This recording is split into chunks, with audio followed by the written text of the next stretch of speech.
Welcome to the Paid in Full podcast. New episode, new. This is JP and Mia. I am Mia, by the way. JP is my husband. It's Mia and JP. Is it really that way? Yes. Okay. M and J. Hello. Welcome to the newest episode. If you are a first-time listener, hey! This should be a really awesome adventure for you. If you are a return listener, welcome back. We're so excited everyone is here. Everybody's in the room. How you feeling, JP? You said everybody in the room. It's me. In the room, as in everybody listening, babe. Okay. I thought you were talking about my jeans. So, how are you feeling? How's it going? How are things? I'm ready to fall back so we can spring forward. Okay. All right. I see you with your little poetry. Bars. Yeah, because it's going to get really dark within the next 12 hours here. So, not the most fun time of year, but it's still going to be Christmas and all the winter holidays. So, it's going to be all good. We're excited, you know. So, I understand that I have acquired several new listeners from my place of business. So, hey, everybody. I know it's going to be a little different listening to this episode specifically and then seeing me in the hallways, but it's going to be all good. So, I bet. But today, see, he already messing with me. Go ahead. So today, our episode is going to focus on sexual relations and how our intimacy can move our relationship. So I've been calling this the sex episode since about episode 3 or 4 when we were way at the beginning and kind of planning out topics we wanted to talk about. And so I've been wanting to kind of dive into the sex episode with JP for a while. So this has been a long time in the making.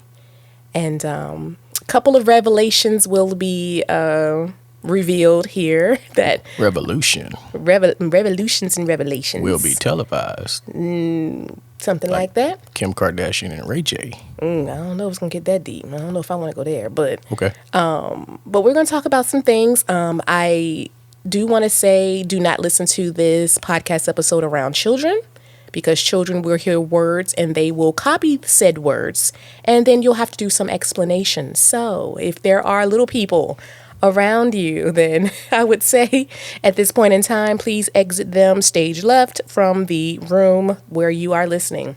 The word of the day is bang, bang, bang, skeet, skeet, skeet. Pretty much. And if you're in the car, then we're just going to wait till the kids are out of the car. So there you go. And this is a very candid episode. We're going to be talking about some things that are very personal and in hopes that we can shed some light on what we do in our relationship and that could help others who are seeking out some answers, perhaps, to some questions that they are afraid to answer, or that they are afraid to project. So, yeah, high expectations, but here we are. You ready, JP? Sure. Yeah. Ready to go. Absolutely. So this might be the Patreon episode. So here we go. Spicy. All right. So I'm going to start off with just a kind of point blank question for you. It's probably wide open, but I want to see where you go. So. You ready to rumble? All right. So how does it feel to have married a virgin? A tremendous amount of pressure. A lot. A lot of pressure. Mm-hmm. Do you think that pressure is still there? Absolutely. Mm-hmm. It is. And it's a lot of pressure for the virgin as well. You weren't let's be clear. You weren't a virgin when we got married. You were a virgin when I met you. Mm-hmm. There's a difference. Yes. But there's still a lot of pressure with that. Mm-hmm. The reason why I said it as married is because I still have some mind things that I'm working through in terms of intimacy and that sort of thing that still has the qualities of a virgin. So even as being married for 11 years, I'm still working through some things and reversing some things that I know to have been taught to me while I was younger. So that's why I said it the way I said it.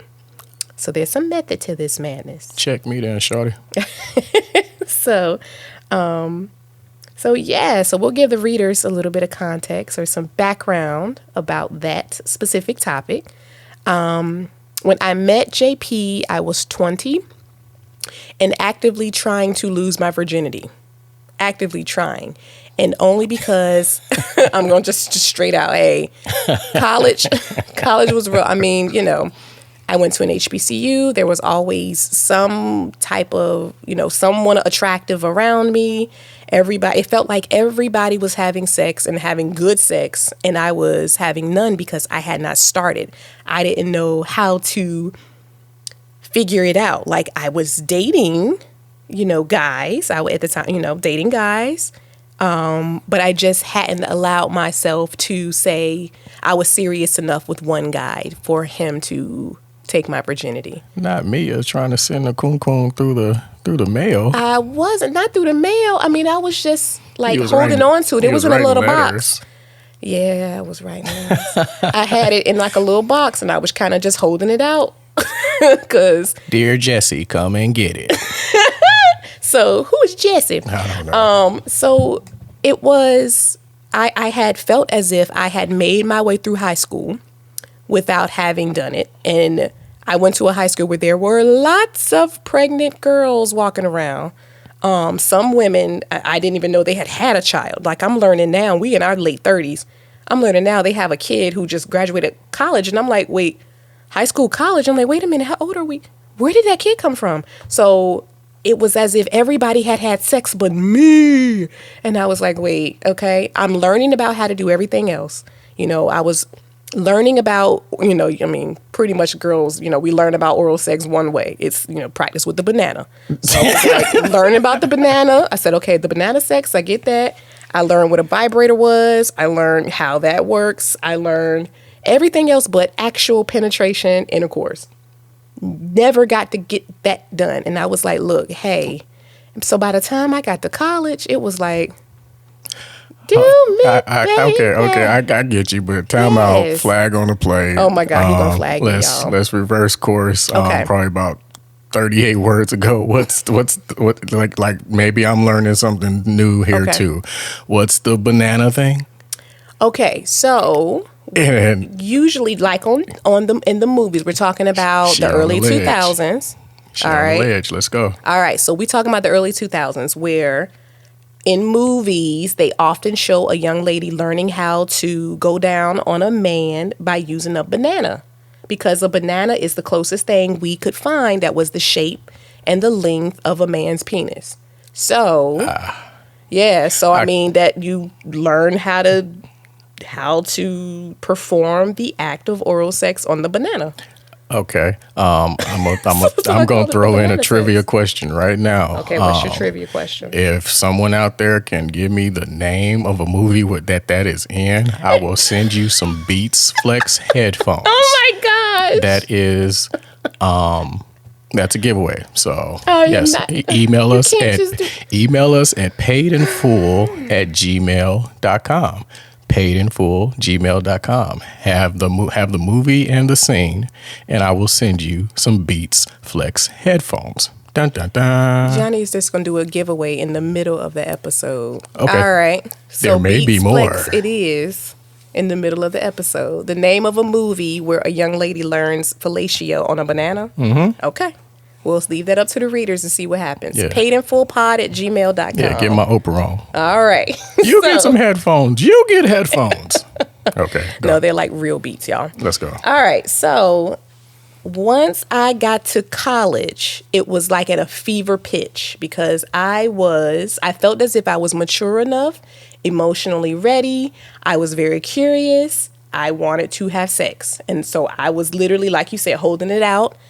in front of like every guy I was dating. I was like, hey, look, I got this.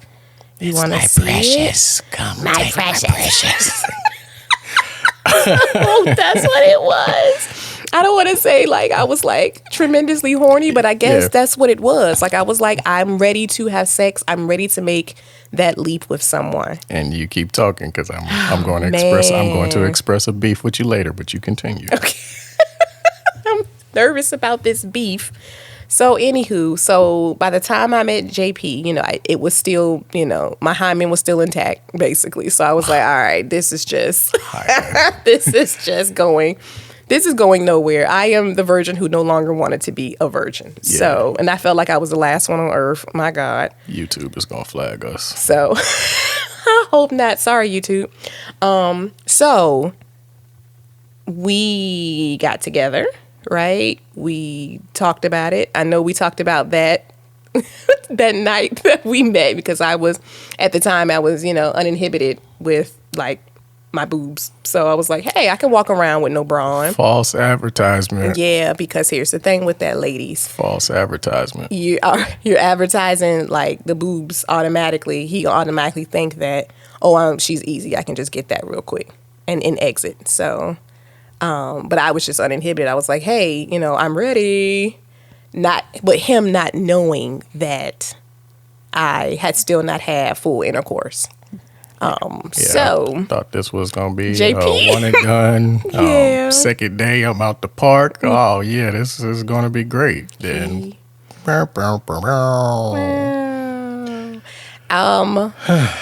Yeah.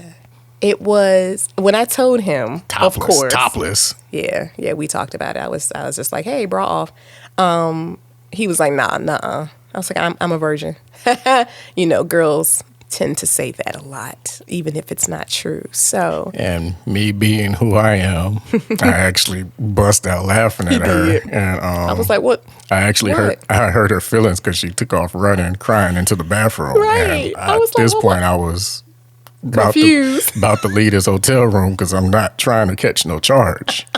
I know. Now that I'm thinking back on it, you poor thing. That's scary. That was very misleading. That was scary and unnecessary. Oh, I know. But I'm thinking about it as a 37-year-old woman and not a 20-year-old kid, because that's who I was. I was a 20-year-old kid. Yeah. So, yeah. So you had to coax me out of the bathroom. We almost didn't make it to day 3. Day 3, yeah. Yeah, but, it was an understanding. I think you were like, all right, I'm just going to kind of let her have this for now, and we'll just see where it goes. And so that's how it kind of flowed. It was like, let's try it out. And I was like, no, wait, time out. Wait a minute. hurt, pain, hold on. And you were like, okay, yeah, she might be telling the truth a little bit. So I think we got through our first year. It was a year before we actually. I need gentleman credits because I waited a year. He gets major gentleman credits because he did wait. And he told me that I was worth the wait. He said, I will wait to when you're ready. Because, of course, I thought I was until we were actually trying.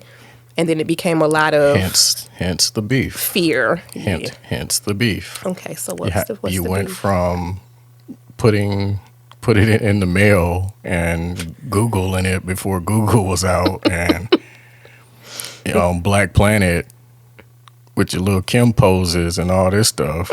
You went from that to being going from a year. Going a year. Yeah. So, yeah. Poor JP. Nice guys. I'm a nice guy. He is. Okay. He didn't try to take advantage of me or anything like that. It was very like, all right, when you're ready, hey, we'll try it again later on. Hey, it's all good. There's a lot of heavy petting. That's what they would call it. A lot of frustrations. Yeah, I would imagine. Don't want to go back. He's thinking about 24-year-old JP. And this poor little shriveled up little girl in the corner over there looking crazy. So, man, have I come a long way. Yeah. So, but there are still some things to learn. Mm-hmm. So there you have it, love. So my husband took my virginity. And I am happy to say that. So there you go. Of course, like you said, it's pressure. So we'll talk about that pressure in a little bit. A whole bunch. Yes. So there you go. So I wanted to get into intimacy issues that a lot of psychologists say that they hear a lot about, because, of course, one of the main anchors in any relationship, let alone a marriage relationship, is ensuring that your intimacy game is on point, because that, whether people want to admit it or not, being physically attracted and having some type of physical intimacy is super important in a relationship. If you are not having the sex in your relationship, sweetie, you're going to have some major issues coming up real quick, like coming up fast, because we live in a world where sex is everywhere, in our face, readily available. We have it more so than generations ahead of us, or behind us, I guess. And so it's almost as if, you have to, just to relieve the stress of it, but it's also important because partners may be, their love language may be physical touch, and that is part of how they love. So, right? Yes. Because I have a partner whose love language is physical touch. Mm-hmm. So, and that takes some going. So I looked up, I have my handy notebook because, of course, your wife's a researcher. I looked through several different websites, one being Psychology Today, because I wanted the most credible sources, and I compiled a list of common issues with intimacy in a relationship. Okay? And so I'm going to read off some of these common issues. It did not specify specifically heterosexual versus homosexual. I think it just had all of them together. And so it doesn't matter. We're doing this for everybody. We're very inclusive. Whether you have either relationship, it's for everyone, okay? So some of the common issues. First one is unrealistic expectations. And so in parentheses, I have one partner or the other trying to have fantasy sex, like pornography sex, all the time, or one partner expecting that the other partner should initiate because of their gender. So that the man should always initiate it because he's the man. So that's unrealistic expectations. Mm-hmm. Insufficient foreplay, being that the woman sometimes does not feel physically ready enough to have sex, mm-hmm. which leads to painful intercourse, because some women have painful intercourse all the time and their partner has no idea. Arousal issues, and we'll get into this a little bit as well. Lack of emotional intimacy. So it's talked about how some women don't feel as if their partner is emotionally available to start basically mental foreplay with them before they get in the mood to actually have intercourse. Mental foreplay. Mm-hmm, mental foreplay. I'm going to get into it. Fear of unplanned pregnancy, of course. Some people are nervous, so their performance is not up to par because they're trying to like pull out or something like that, not to have a baby, right? I mean, I can imagine that it would definitely impact your performance. Anxiety, performance anxiety is another one that they listed. Not feeling as if you're very good at it. I have I'm trying to be mature. I know. ED, or premature ejaculation. Yes, erectile dysfunction, that's ED. Mm-hmm. A lack of communication about sex. I don't want no man and man. Okay, go ahead. And body/brain changes. So everyday changes that can impact your intimacy. So it's a long list of common issues within intimacy in any type of physical relationship. So does any of those stand out to you? Because I know you started giggling. Which one did you giggle at? Performance anxiety? I giggled at all of them. Why did you giggle at the them? top with unrealistic expectations. You say porn? Yeah, well, they say that some partners try to have pornography sex or fantasy sex with their partner before asking them if they're comfortable enough to put their leg behind, put your ankle behind your neck. Like they just go ahead and try to fold the other partner into that position without actually saying, hey, do you want me to try to, put it in your ear? I don't know. Yeah, like that's some of us better have realistic expectations, because some people may not have the lengthage. Is that a word? Lengthage. I made up a word. Yeah, but lengthage sounds the, even better. The length for some of that stuff. So you might disappoint yourself. So be realistic in what you can and cannot do. Girth is not always it, huh? I didn't say girth. I said length. I know, but I'm saying they be thinking that because it's wide that it's just gonna do the same thing. Oh, and it's God, not. Yeah, I mean, I've heard that before. There you go. But I mean, I hear a lot, babe. Yeah. So, unrealistic expectations, yeah. That they think that, hey, it's okay for me to try to fold her into that, or fold him into that, and they be like, whoa, oh, can't put it in my ear. Mia. Yes, my love. Random question. Yes, love. Do you know any porn stars? Do I know any personally? Do you know? I'm not. I hope you don't know any. Baby, I don't know. You didn't specify. Do you know the names of any porn stars? Yes. Who? What's that Jenna chick? She probably retired. This is 1979. The hell you been watching? Boogie Nights? Just say Dirk Diggler. I don't know any. That lady recently, like 90 baby. years old. I don't know. I don't know them by name, just face. But I don't know their names. Okay, all right. Just asking. But yeah, obviously you haven't been. I haven't watched in a while. You watched that Bush stuff. The what stuff? When they had the Bushes. But go. Oh my God. Go. Well, I didn't have pornography readily available until like much later, until college. Not even college. Like it was after college. Okay. So, because I had nobody around me who had porn that I could just get and watch. Okay. So I got you. You were the only one who introduced me to a lot of it. Okay. And the last one we watched has been a minute. Okay. So, okay, we'll talk about porn in a second. And to be clear, that was not porn. I know, I would imagine. That softcore stuff them Showtime specials, the Zanes and Heat Seekers. Backstreet. Heat Seekers was good. Busty Beauties. Beauties from outer space on HBO. That don't count. That's not porn. But go. All right. So, porn is a whole other topic. It is. All right. So, here we go. We went through common issues. What I want to do for us, since this is, again, like a marriage counseling session for us, is talk about some of the... She gonna put me out. I'm not. I want you to talk to me too. I'm gonna be on the couch. Talk about some of the some of the hindrances within our intimate relationship that we need to tackle. And yeah, like some of the things that we would like to tackle currently. And let me preempt it by saying this is probably the first major sex conversation we've had in a while. Because I don't remember, maybe, I don't want to say pre-kids because that sounds bad because the little guy is 8. So I don't want to say we haven't talked about it in 8 years.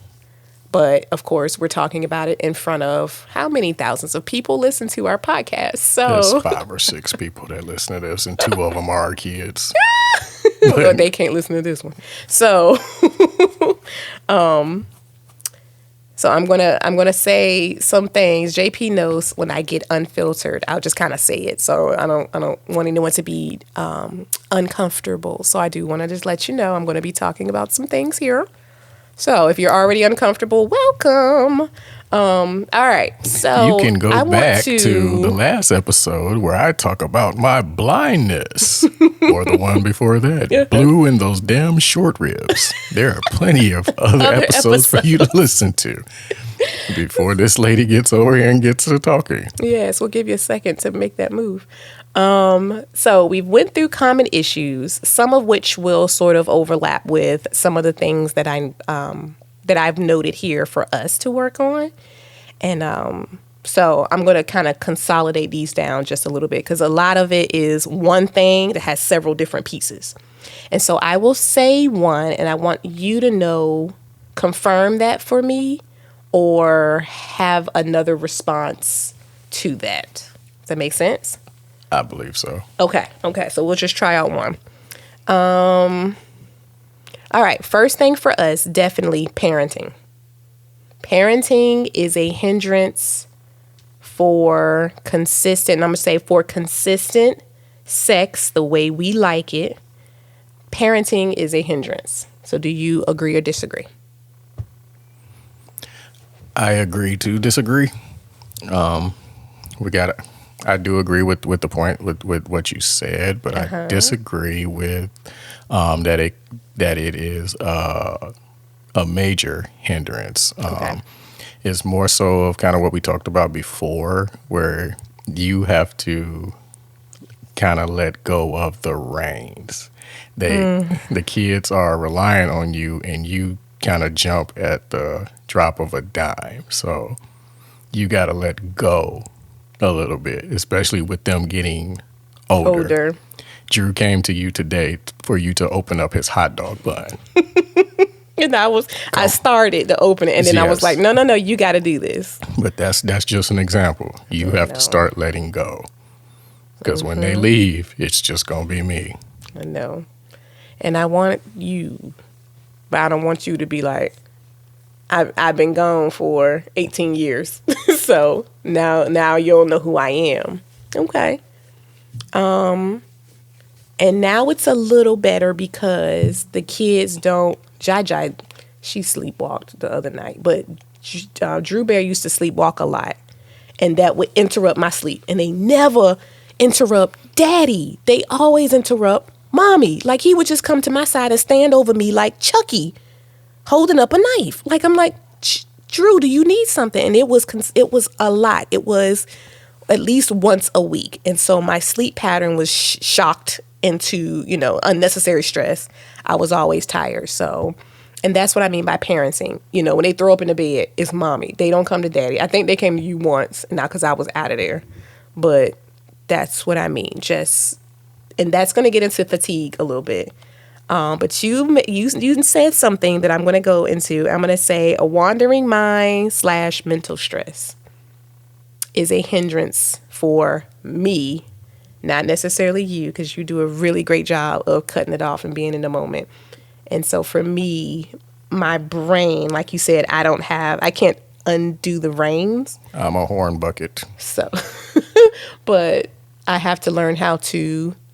Do you agree that I need to turn off the tabs in my brain computer?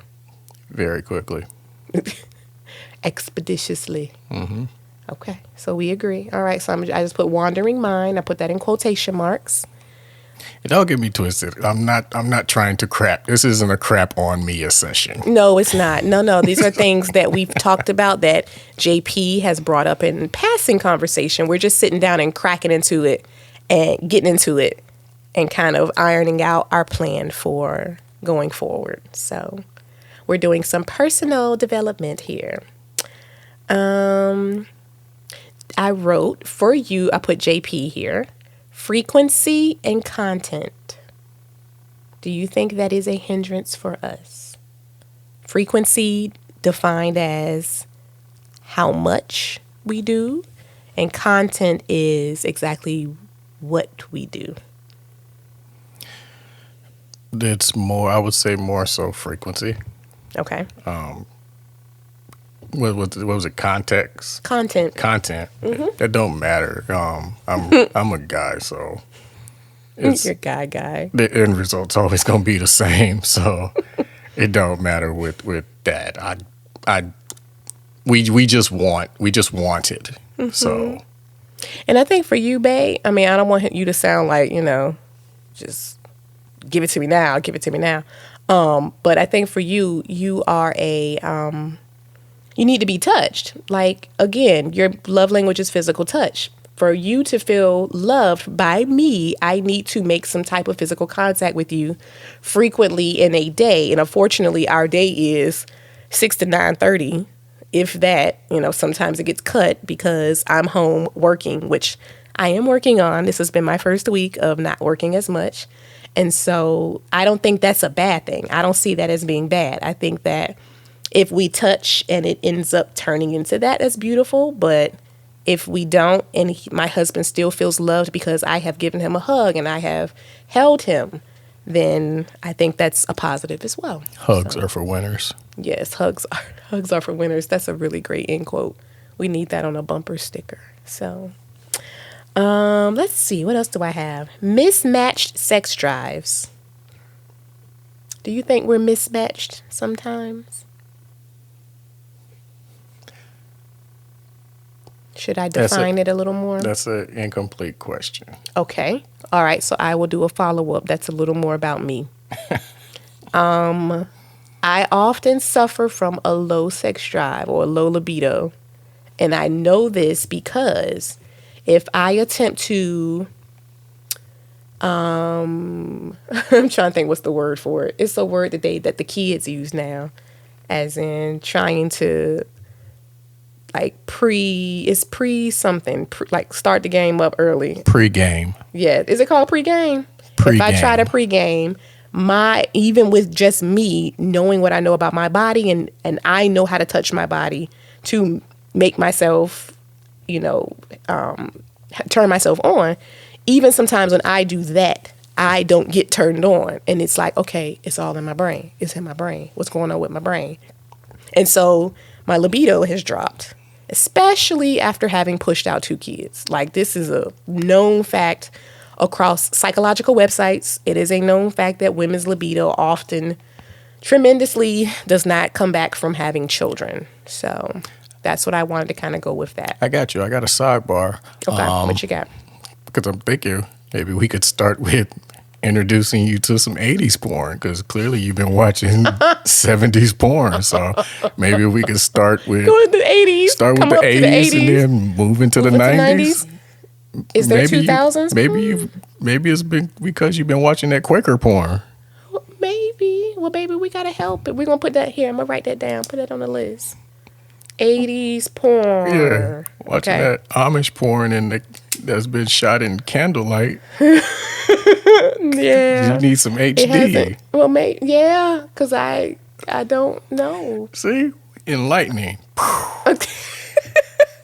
Well, learning some and stuff. I'm not afraid of pornography. I will watch 80s it. porn. Oh my God! As long as I don't have no music, it's always gonna have music. I hate the music though, and that's the thing with porn.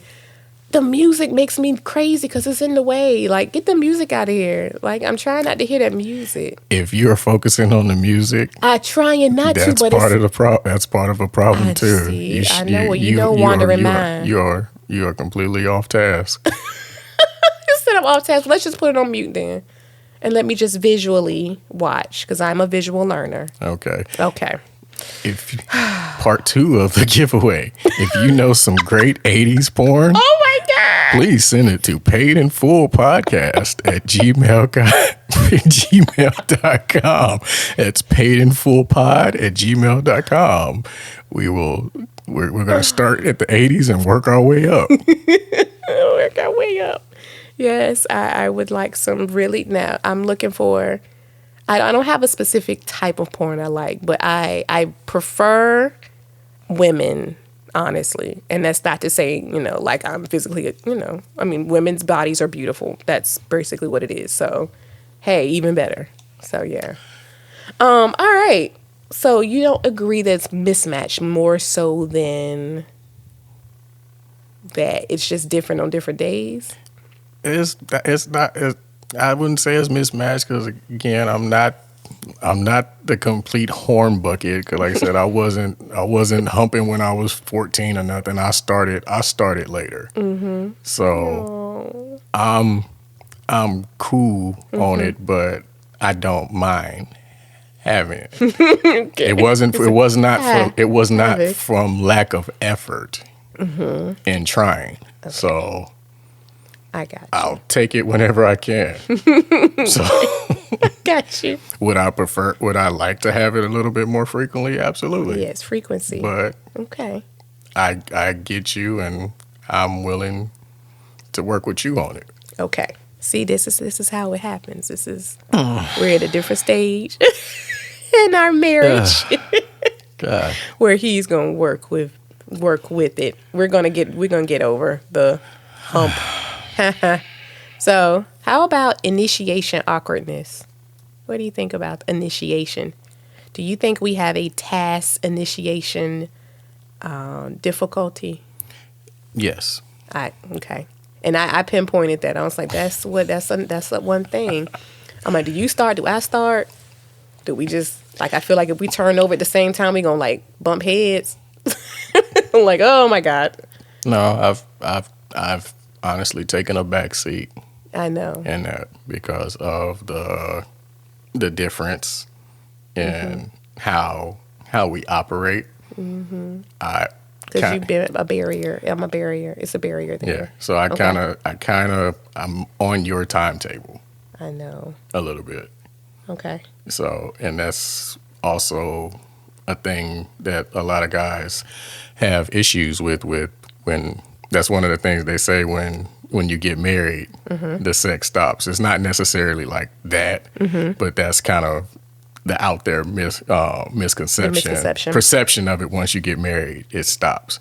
And a lot of that has to do with a man, we kind of want to put in perspective, want to hunt with the female kind of being the prey. Okay. And then a lot of guys feel once they get married, they lose that opportunity. So if you're not, because when you're single, if you're not having sex, it's generally because you struck out.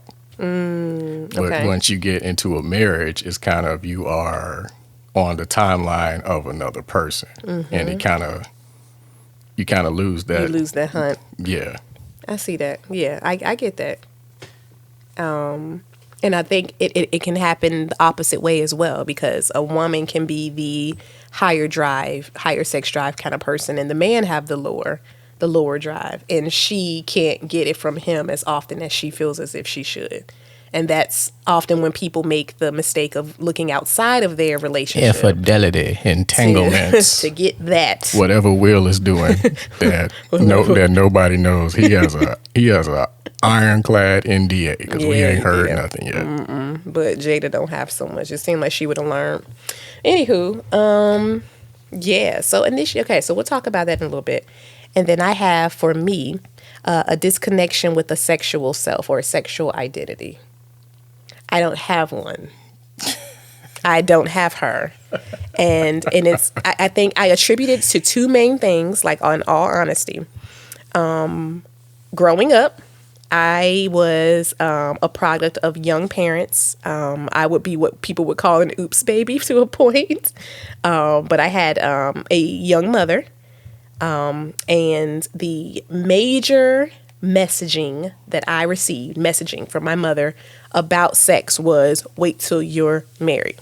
And I think that was a lot of 80s parenting was wait till you're married. Wait till you're married.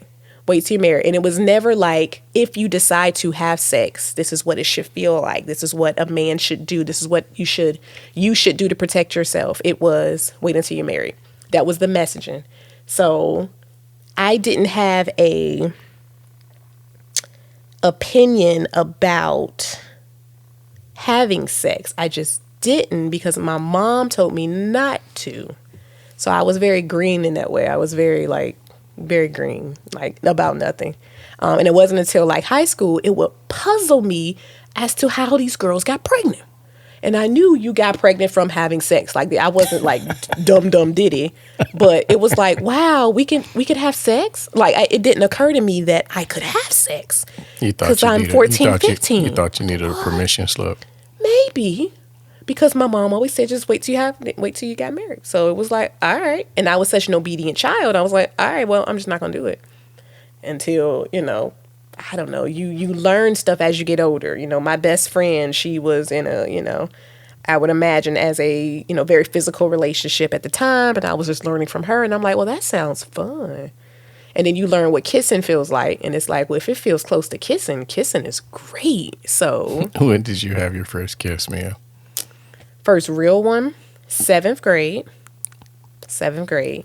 I know his name and everything. I remember what he looked like. It was at King's Dominion theme park. King's Dominion. King's Dominion, because that's what we call it, King's Dominion, because I'm from Virginia, and we kind of, we can be little country accents.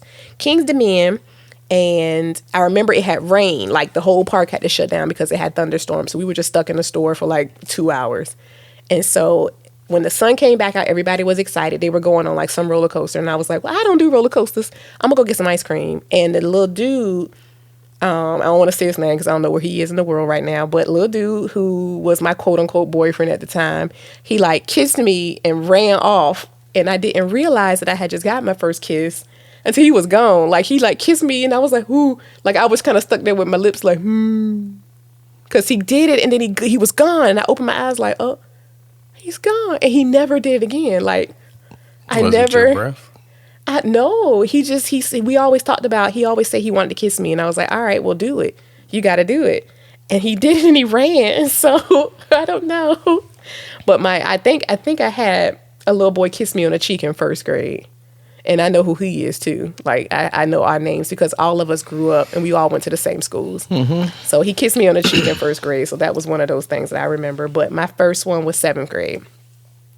And got it and ran off. And, 7th grade relationships, we were probably together 3 weeks, and that's a long time in 7th grade. So that was my first kiss. Gotcha. Yeah, it wasn't awkward. It wasn't weird. You just like ran, and I was like, well, what happened? So I don't remember kissing him after that. I think we broke up soon after because, 7th grade. Mm-hmm. So when was yours? You remember yours? When was mine? Mm-hmm. You remember? You already know that I was used because I was cute when I was little. Mm-hmm. So, and then my brothers my brothers were 15 and 13 years older than me. So they were kind of in the... They was in the streets already. In the prime real estate of trying to get busy. So that was kind of my upbringing. So I was... He was a cute baby. A little perverted. So... I'd probably say my first kiss was probably about like when I was about 6 or 7. You were going around kissing the girls. I'm watching my 19 and 21-year-old brother at the time. I'm following what they doing. Right, and they push their faces against the girl face. It's like, oh, okay, I can do that too. Yeah, well. Yeah, so I honestly don't remember, but I know it was early because I was mannish. Mannish. What kind of verb is that?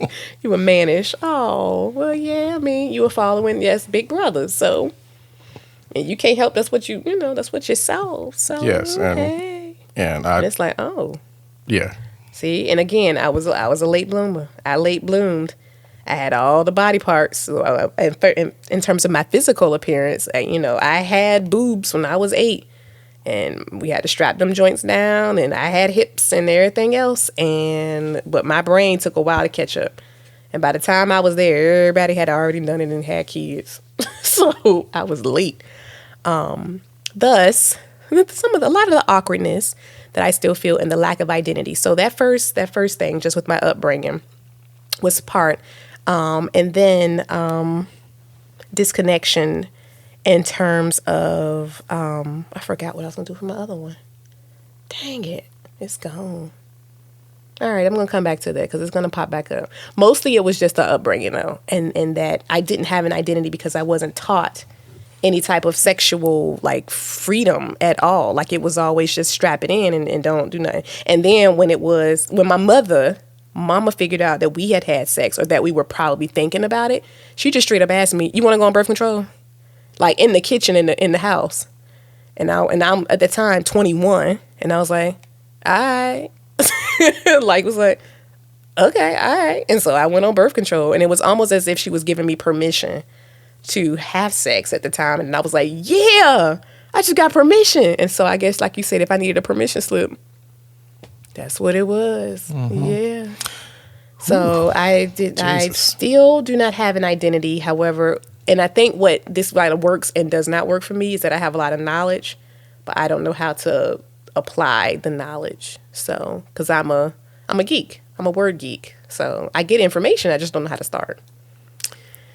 So, yeah. And when I was a cheerleader, it was probably expected that I should have known and it was active, and I was not.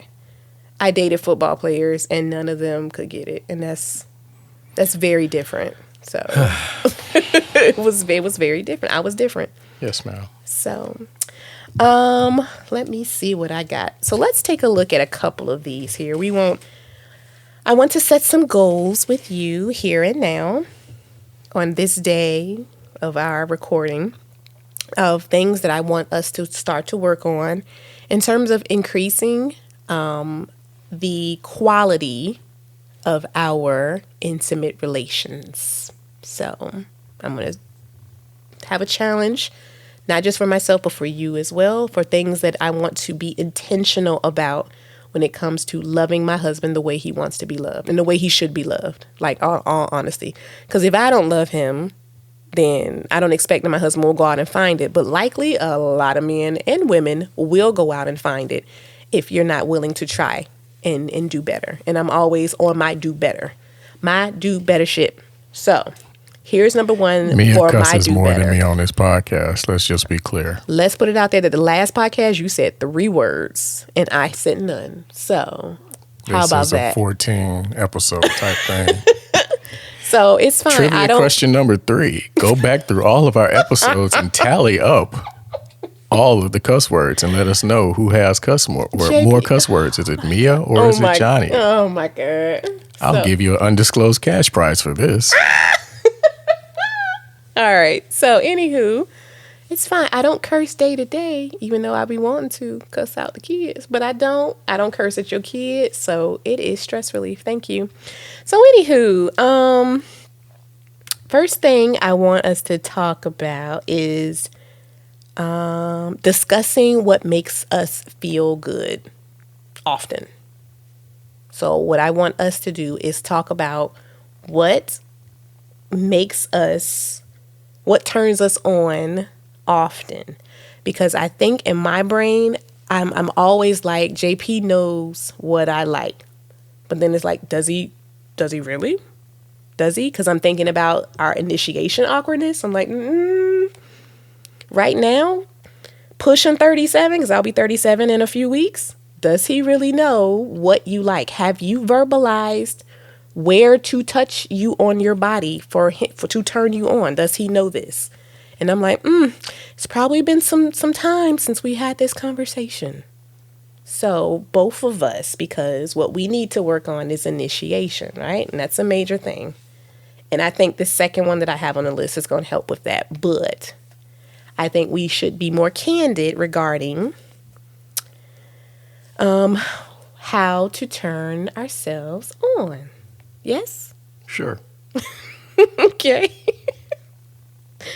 And then the other one that kind of builds off of that is having sex and not just intercourse. And so I looked up the definition of sex. Sexual relations or sexual activity has an emotional component to it.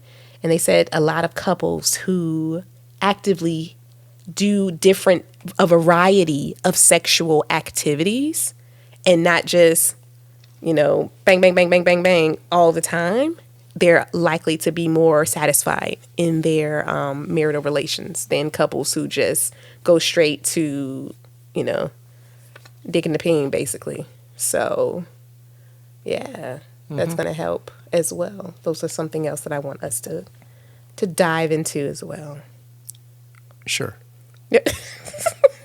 JP is shut down on me. No, sure. I'm here. You're listening to me? Yeah, I'm listening. Okay. And then last one here is figuring out what works. Of course, that's coming up with discussing what makes us feel good and creating a sexual identity for the both of us. So that's going to come in with a lot of talking because I know things that would turn me on. And what I would want you to know those things so that we can kind of pre-plan them out because some of them require a little bit of planning, especially because we have little children who just kind of pop up unnecessarily at the bad time. So yeah.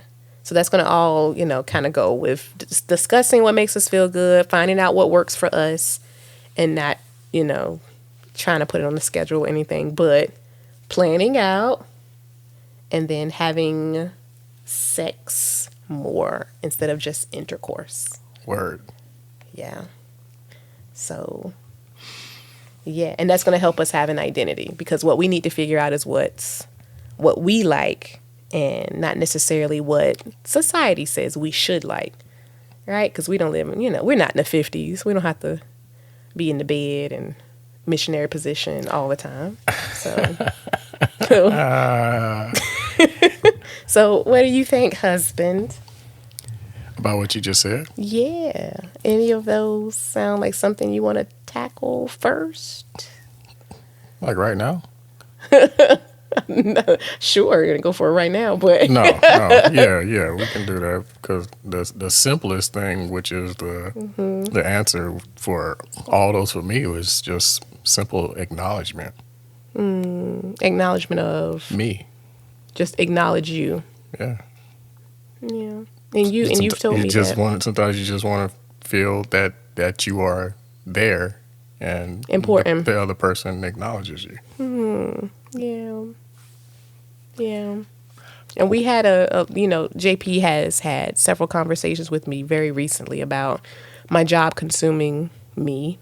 And it's a bit much bigger conversation that I won't go into now, in terms of teaching, and the state of education in our country.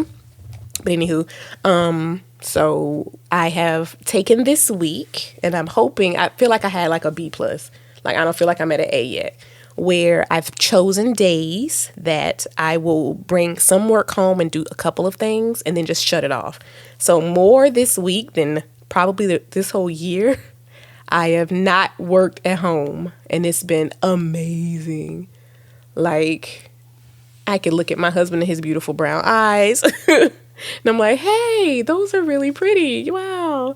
And play with the kids. I've been giggling with Drew and Jibe and chasing them down the stairs. Like, it's been refreshing. So I'm going to keep doing that. And I do want to devote a lot of energy to loving my husband. So you said acknowledging, but acknowledging and loving on my husband. Because I miss him terribly during the day. He doesn't think I do, but I do. So. Show it. Prove it. I'm sorry, that's the jam. Just stole all my thunder, but go ahead.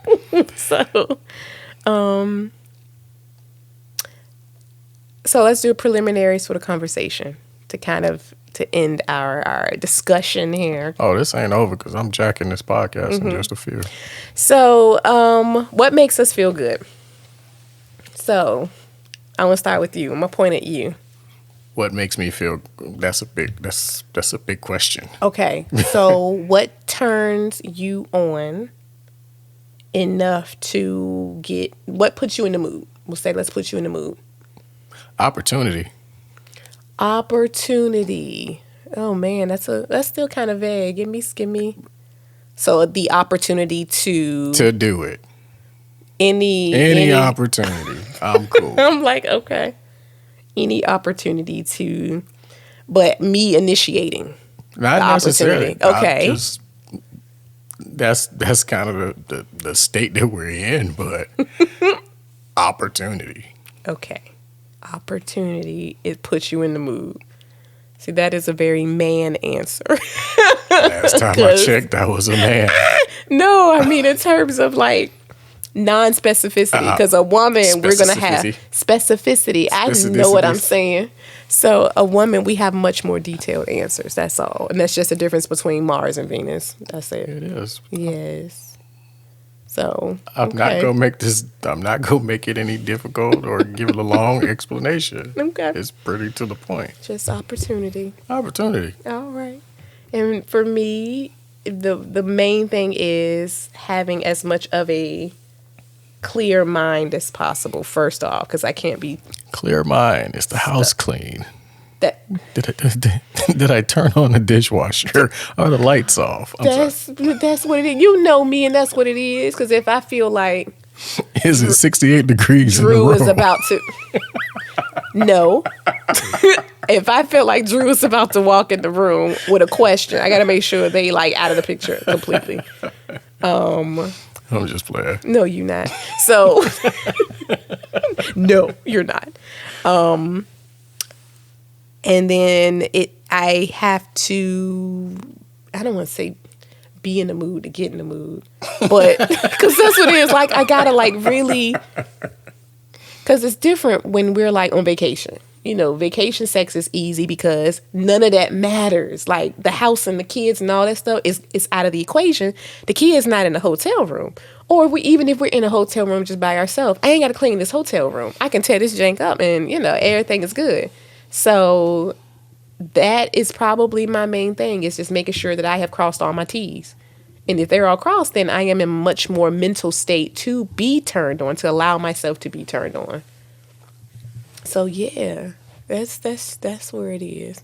I know you were joking, but that's what it is. So it don't have to be 68 degrees. That's cold. Like I like 71. Oh, that's specific. Yes, it's 71. Specificity. Specificity. So for you, it's opportunity. For me, it's a clear mind to allow ourselves to be intimate.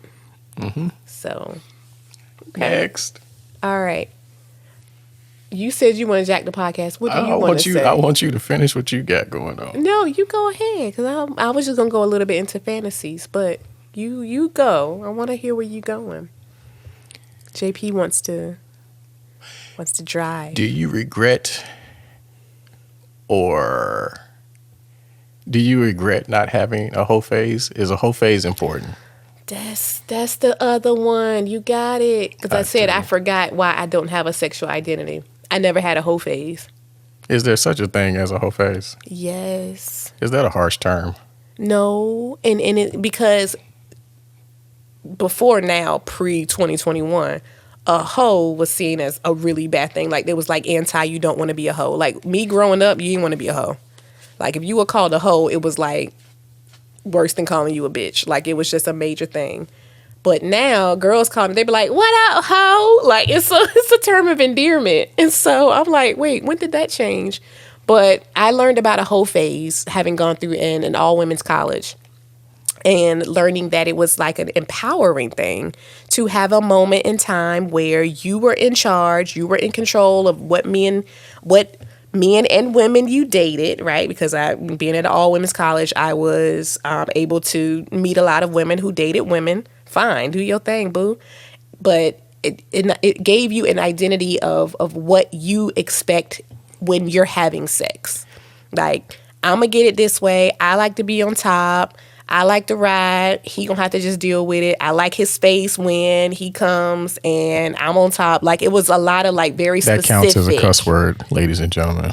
Is women, I would listen to conversations, literally sitting in the hallway in the dorm, in the fresh woman dorm or the sophomore dorm, sitting, listening to these women have these fantastic conversations about last night and what he did and how she put him out. It was like, no, I don't want no relationship. I don't want to have a trip with you. And I was just sitting there in awe, like, oh man, that sounds great. And I never had that. It's an empowerment. It's about an empowerment for me. And I'm like, well, is it too late for me to have a whole phase with my husband? Like, can I still have a whole phase? What's the plural definition of penis? Is it penises or is it peni? Penis. A group of peni. It sounds like something that you like hear on the Discovery Channel. Like, in the distance, a group of peni in the pasture. So do you regret not having one? I don't regret it, no, because I was going off of the identity that I had built for myself, which was a whole lot of extra caution that I didn't need. The librarian. Yeah, I was the librarian. So now, but I don't regret it, mostly because I feel as if I can still build one with you. Like, I can still have some type of empowerment, sexual empowerment with my husband. I just have to find the tutelage for it. I just got to find someone to kind of take me through that. So I got you. So it's the gift and the curse. Yeah. For me, because you had a whole phase. I wasn't going that.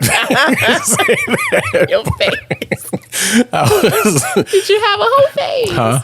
Huh? I had a moment in time. Okay. But you wouldn't call it a whole phase. No, we were Okay. we were talking about you, but Okay. you just wanted to just blast me out there though. But that's cool. Again, Go on. it's the gift and the curse. Okay. Because I do appreciate you giving me your virginity, but there's a lot of pressure that comes along with that. Again, so like I said, we have to put in a lot of work for it to even happen. We're still in the working phase. Some, not me per se, but some guys would not want to deal with the virgin because they wouldn't want that pressure. Yeah. And then they kind of want to have ready-made sex when they're having sex. Ready-made, like already hot and spicy. She already know what to do. She already know where to put it. Yeah. Okay. So and not have to teach her. Dealing with the virgin, there's the pressure of teaching, a lot of patience, experiencing, and dealing with this person who does not have the experience. There's also the flip side of that in the case that it doesn't work out, that person moves on to somebody else who's better than you, and then she you done warmed up, getting tossed up against the wall, and then you missing out on all the fun, all the fun. Yeah, with that. Yeah, because you just kind of warmed up the oven. Yeah, and now you got Dexter cookies. Throwing her up on the chandelier and shit. Right. And she having a ball. Yeah, and you had to go through all the slow phase. Yeah. Oh. So you're not going nowhere. Well, I'm glad. stuck. You stuck with me forever. Because nobody's gonna reap the benefits of my hard work. None. You've been working. Oh my God. So yes. Yeah, I can totally, I completely understand all that. Because remember I was telling you about that show I used to watch. Oh man. What show is this, man? Married at First Sight.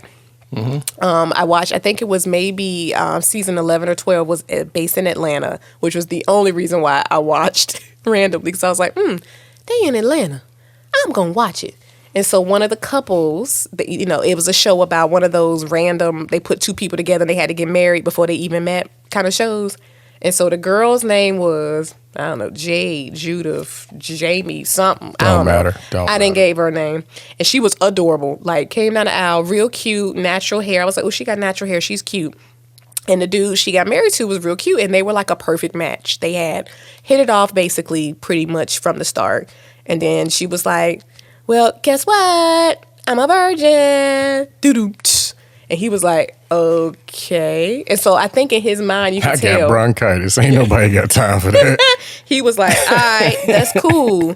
But they were legally married at the time. And so they have this clause. It's like in 90 days, you get to determine whether or not you stay married. So, at the time, he was like, all right, let me see kind of how much of a virgin is she. Like, because, there's levels to it a little bit. She was like... She was a virgin. She was Jesus' She wouldn't mama. do nothing. She was Jesus' And then I mama. saw myself in her because I said, oh my God, I wasn't that closed off. Like, I was like willing to learn oral sex and other stuff. But she was like, I don't want to do that. I ain't doing that either. And I'm like, girl, you don't want to stay married. And then she thought at the end of that 90 days she was going to stay married. But he was like, I don't want to stay married. And then she was crying. It was funny because I was like, honey, what did you think was going to happen? And he was like, I want a girl who know how to have sex. Like, this is craziness. I wonder where they at now. That don't is matter. crazy. They did the little reunion and stuff. They're, So I saw myself in her. Yeah, there's pressure. It was like, I don't want to. Yeah, he felt like he said that. He said that this is way too much pressure because I didn't sign up for this. I signed up for a wife and to make a long life connection, and I got this girl who didn't want me to touch her, which was sad. So, and now to get some usual sex. Some consistencies. So, yeah, man. So that's that. You have a question for me? No. Okay. So we're going to probably end up having a part 2 to this episode. I would imagine we're going to update the masses on our new endeavor. We're going to keep you posted on our porn journey. 'Cause like I said, we got to get me out of the 70s. He needs to get me. Yeah, I need to get new porn. Yeah. Yeah, Because I don't remember the last she's time I talking watched. about Isley Brother groupies. Oh my God, I did not. So is she really that old? Man, I remember when she retired. So She retired. Okay. yeah, because she had kids and everything. Yep. We're gonna Her start. We're kids gonna probably start. like We're gonna 18. start with some 80s. Okay, and then work our way up and see. And even that is gonna become like, what do I like and not like? So I'm like, I don't know if I like that one, but I do like this one on the side. So we'll see. We'll update the masses on that. Hey, y'all remember when y'all had to like sneak your parents' VHS tapes, and you had to rewind it back to the exact time so they wouldn't know That you were watching that you watched it. You don't have to worry about that with DVDs and the internet now. No, But they got it on their phones now. You can just go to the website. you had to rewind it back to 58.35. All I remember was the TV, the fuzzy TV. If you move the rabbit ears in a direction, you actually got a little bit of like the naughty channel that would come through, but it would only come through like for a hot second, and all you can hear was like the sounds of the little music, and then it'll go right back out. So my parents didn't have no VHSs around the house. If they did, they hid them. They did good, because I'm like, they had to have had something. My parents were young. Like early 20s, they had to have had something around their house, but I never found a porn. I never found the magazines. I never found the movies.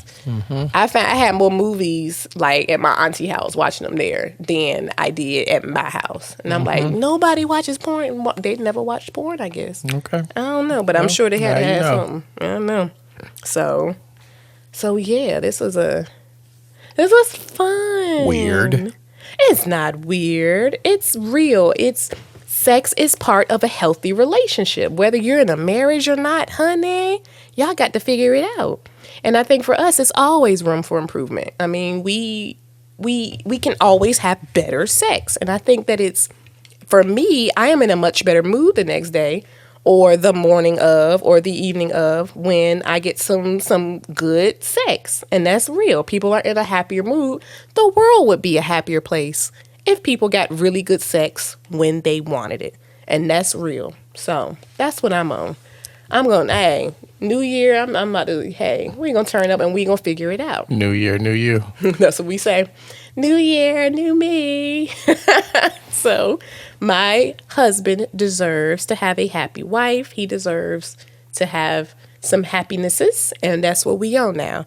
We working on fixing all those little pieces. A little bit of change. I'm trying to get some incentive. Y'all hear him, right? You understand? Can I sit back and dinner fun? I don't think it's embarrassing. Like I don't find it embarrassing, because clearly we got attracted to one another by something, and I ain't ugly. So my husband is sexually attracted to me, and I am sexually attracted to him. Good night, everybody. I'm gonna dive We're gonna stop this right now. And if you remember, there are 2 opportunities for you to win prizes. Good prizes, like legit good prizes. So thank you all for listening to our episode. I don't know what we're going to call this, but I guess JP's going to come up. He comes up with the titles, everyone, just letting you know. Dirk Diggler. Yeah, that was a good movie, by the way. We are on all of the major social media channels: Twitter, Facebook, or AKA Meta. Are they still calling it that?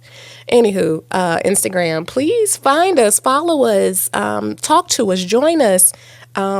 We love hearing from you guys. Again, our Gmail account is paidinfullpod@gmail.com. That's paidinfullpod@gmail.com. Please give us comments, ideas, directions for anything that you're coming up with.